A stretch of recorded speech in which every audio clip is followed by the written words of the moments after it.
So hello viewers. So today we are back with another success story and the candidate is Krishna जिन्होंने USCMA के part को clear किया है. And let me tell you viewers, इतना ही नहीं क्योंकि जो कृष्णा है वो अभी रेगुलर जो है ग्रेजुएशन अपने बीकॉम को परस्यू कर रहे हैं और उसको परस्यू करते करते इन्होंने USCMA को क्लियर किया है. So that is an accomplishment in itself. So congratulations Krishna. Thank you ma'am. Right.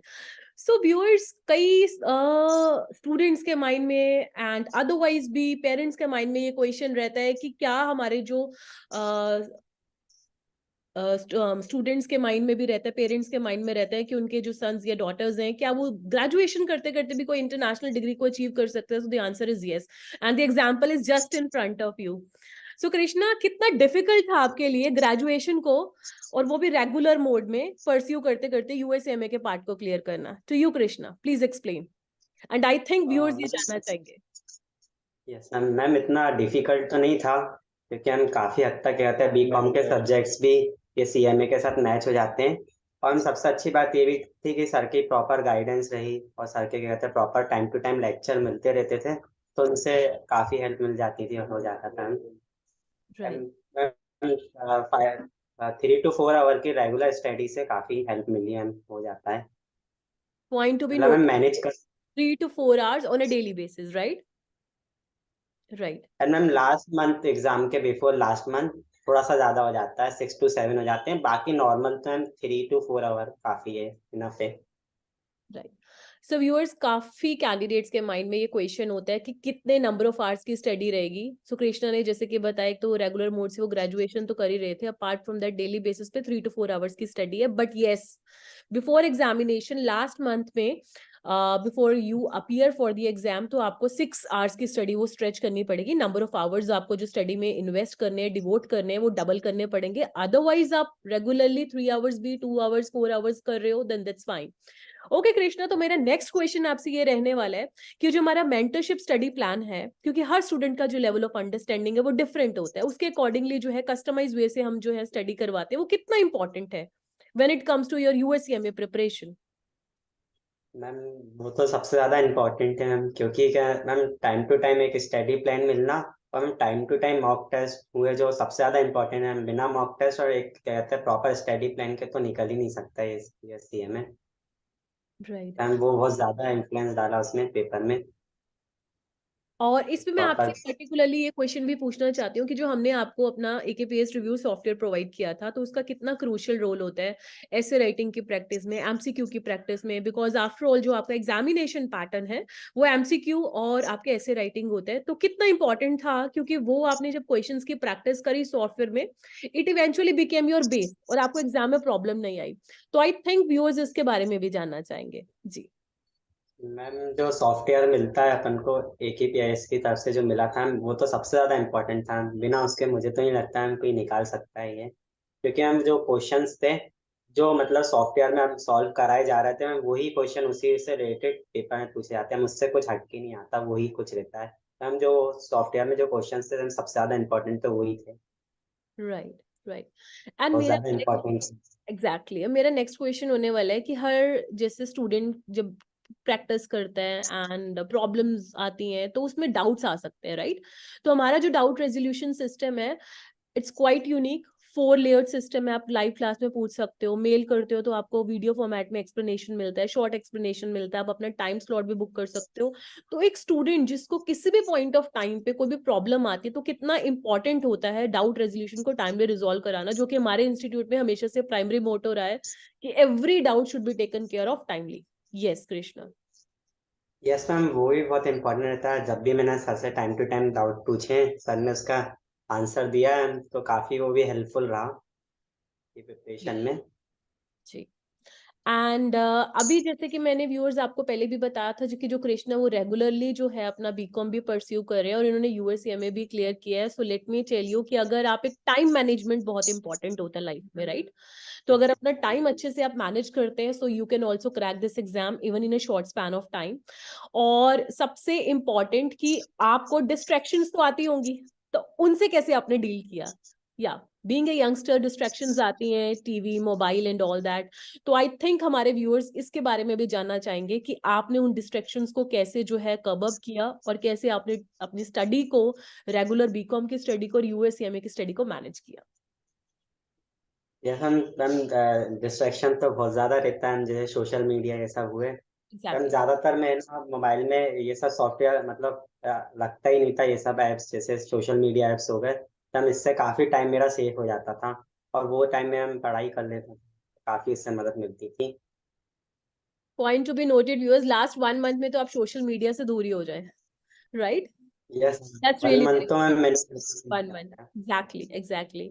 So thank you so much, आपने अपना टाइम जो है निकाला और व्यूअर्स को इसके बारे में बताया। और लास्ट मेरा ये क्वेश्चन है कि शमी सर का हमेशा से एक एंडिएवर रहता है कि किसी भी स्टूडेंट को किसी भी पॉइंट ऑफ टाइम पे कोई भी क्वेरी आ रही है, चाहे वो डाउट्स को लेकर हो, चाहे किसी पॉइंट ऑफ टाइम पे स्टूडेंट डीमोटिवेटेड फील करता है, तो उसको हमेशा जो है वो एक सही लेवल, सही पाथ दिखाते हैं। तो इसके बारे में भी आई बिलीव व्यूअर्स जानना चाहेंगे जी।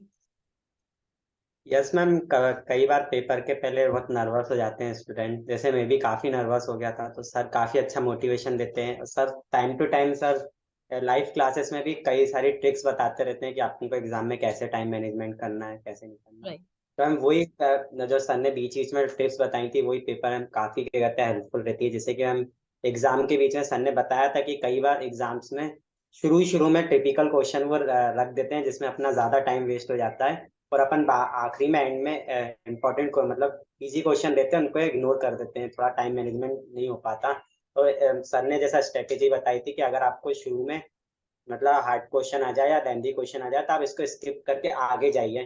तो वही मैंने टाइम मैनेजमेंट के हम स्ट्रेटेजी सर की एग्जाम में करी मैम, कि मैं जो भी क्वेश्चन शुरू शुरू में टिपिकल था उसको स्किप करता जा रहा था और आगे जाता जा रहा था, और मैम आखिरी में शुरू के 1.5 आवर में मेरा 50% पेपर हो चुका था, तो उससे काफी मुझे हेल्प मिली। राइट। यही मैम सर की स्ट्रेटेजीज बहुत काम में आई बीच बीच में। और इसमें मेरा एक अनदर थोड़ा टेक्निकल क्वेश्चन रहेगा ऐसे राइटिंग को लेकर, क्योंकि एमसीक्यू तो सारे आंसर कर लेते हैं, क्योंकि काफी सारे स्टूडेंट्स के माइंड में ये आता है कि ऐसे राइटिंग कितने टेक्निकल होंगे। कई स्टूडेंट्स के लिए एक माइंड में ये करीना रहता है कि लैंग्वेज बैरियर को लेकर, बिकॉज वहां पर आपको जो है अपने इंग्लिश में सारे आंसर्स देने होते हैं, राइट? क्योंकि some of the students they are from Hindi background, Hindi medium background से होते हैं, तो एमसीक्यू तो इंटरप्रिटेशन स्किल्स से कर लेते हैं mark, but when it comes to essay writing so they may come across certain problems. तो इसके बारे में आप व्यूअर्स को जानना, आई बिलीव वो जानना चाहेंगे जी, कि ऐसे राइटिंग कितने टेक्निकल आते हैं एग्जाम में। मैम मुझे 2 ऐसे राइटिंग आए थे। एक ऐसे राइटिंग में 6 क्वेश्चन थे, मतलब 12 क्वेश्चन थे टोटल। But exactly. मुझे तो मैम ऐसा कुछ लगा नहीं, और मतलब ऐसा जब मैं भी ये कर रहा था, परस्यू कर रहा था सीएमए का पार्ट, तो मुझे ऐसा लग रहा था कि ये ऐसे राइटिंग ज्यादा टिपिकल रहेगा, जबकि ऐसा कुछ नहीं रहता। ऐसे राइटिंग तो बहुत ज्यादा इजी आता है, और स्ट्रेट फॉरवर्ड डेफिनेशंस पूछ ली जाती हैं। कई बार स्ट्रेट फॉरवर्ड मैम कैलकुलेशंस रहते हैं, वो अपन कर लेते हैं। मतलब 12 में से 10 क्वेश्चन तो बहुत इजी रहते हैं, जिसमें लैंग्वेज बैरियर तो कुछ भी नहीं रहता, और नॉर्मल इंग्लिश जो है मैम उसमें ही काम हो जाता है। ऐसा कुछ ऐसा नहीं है कि बहुत ज्यादा हार्ड है कुछ, ऐसा कुछ नहीं है, नॉर्मल में हो जाता है ना। Thank you. एंड 12 में से एक क्वेश्चन ऐसा होता होगा मैम जो थोड़ा डिफिकल्ट होता होगा, बाकी 11 तो बहुत इजी रहते हैं। मतलब मैम ऐसे राइटिंग मुझे ऐसा लगता है कि बहुत ज्यादा इजी रहता है, और ऐसे राइटिंग की तो मैम मैंने प्रिपरेशन ही क्या कहते हैं लास्ट मंथ में ही चालू करी थी। मेन मेरा फोकस एमसीक्यूज पे ही था। ओके। सो ये थे हमारे साथ कृष्णा, जो कि रेगुलर बीकॉम परस्यू करते हुए जिन्होंने यूएससीएमए को क्लियर किया पार्ट को। तो let me tell you viewers, अगर आपके माइंड में भी ये क्वेश्चन है, क्या हम रेगुलर अभी ग्रेजुएशन करें, क्या हम यूएससीएमए कर सकते हैं, so yes, and the success story is there in front of you. And let me tell you viewers कि आपको अपना टाइम अच्छे से मैनेज करना है for this very particular purpose, और distractions specially 1 month before the exam, वो आपको सोशल मीडिया से दूर हो जाना और टाइम को बहुत अच्छे से मैनेज करना है। So yes, the answer is yes, कि क्या जो स्टूडेंट्स रेगुलर ग्रेजुएशन कर रहे हैं या पोस्ट ग्रेजुएशन कर रहे हैं, क्या वो भी यूएससीएमए को क्लियर कर सकते हैं? So the answer is yes. It's all about time management, it's all about you know stay abstain from social media and all that. So ये थे हमारे साथ कृष्णा, जिन्होंने अपनी सक्सेस स्टोरी को हमारे साथ शेयर किया और अपना वैल्यूएबल फीडबैक दिया with respect to the technical questions of essay writing. और जो स्टूडेंट्स हिंदी मीडियम बैकग्राउंड से बिलोंग करते हैं, उनके माइंड में ये क्वेश्चन होता है कि हम भी एक इंटरनेशनल डिग्री कर सकते हैं? So the answer is yes, क्योंकि इतने ज्यादा टेक्निकल क्वेश्चंस नहीं पूछे जाते। अगर आपके इंटरप्रिटेशनल स्किल स्ट्रांग है, so you can also crack the USCMA examination. और इसकी अगर बात की जाए तो प्रॉस्पेक्ट्स काफी अच्छे हैं, बिकॉज इसका जो एक डोमेन है वो सिर्फ आपका कॉस्ट और मैनेजमेंट अकाउंटिंग तक ही कन्फाइन नहीं रहता, आप बजटिंग में जा सकते हैं, आप कॉस्ट कंट्रोलर जा सकते हैं, and with the passage of time, with the taste of years, you can go above in the hierarchy, and remuneration भी काफी अच्छे लेवल के होते हैं. So if you also want to climb the corporate ladder, even if you are working professional or you are the one who is doing graduation or post graduation via regular mode, so USCMA course is the right choice for you, wherein you can complete this degree in 6 to 8 months, on a higher side even 9 months. So अगर आपके भी कुछ questions हैं USCMA के exam को clear करने से लेकर, so you can contact us. Thank you very much, and thank you once again, Krishna, for sharing your valuable feedback. Thank you so much. Ma'am